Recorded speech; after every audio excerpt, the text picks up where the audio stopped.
I'm going to cook a quick biryani, and for that I have got here some onion,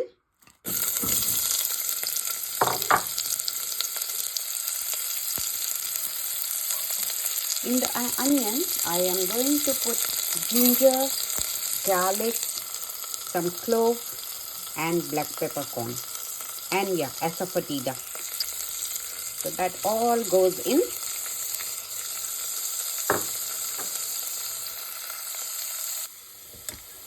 Onion, I have added here chilli, turmeric, ginger powder, cumin powder, salt and some garam masala.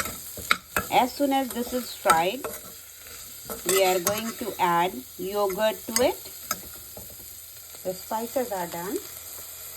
I'm going to add the chicken.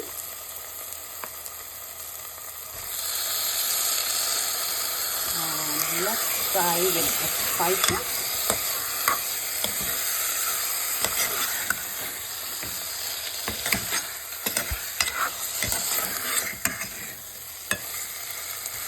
And I will cook this half and then we'll add the yogurt to it.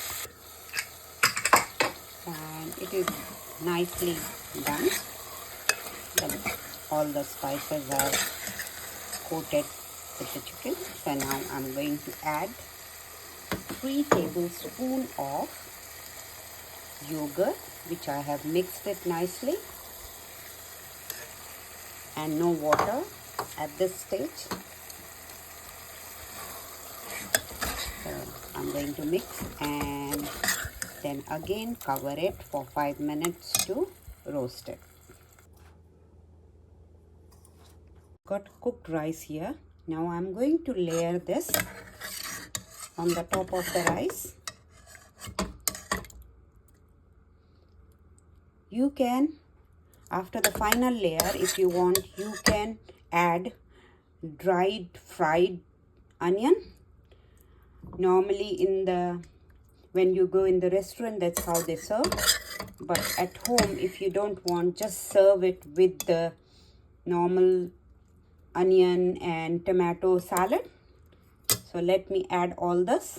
With the rice, I mix the chicken, and now we are going to mix it with it. When you go in the restaurant, people, they serve it with the fried onion on the top. But at home, you can avoid it because the fried onion is anyway not good for health. So this is all ready and I am going to serve it. You can serve with the normal onion and tomato on the side for the salad. And this is all ready. So I'm going to turn the heat off and going to serve this now. My version of chicken biryani, and they come from Nawabi city, which is known as a Lucknow. So it is one variety, and I have served with the chutney, the green chutney. I will put it how I made it in the description box. Please like my page, share with your friends, press the bell icon so when I post the new video you get the notification. Thank you.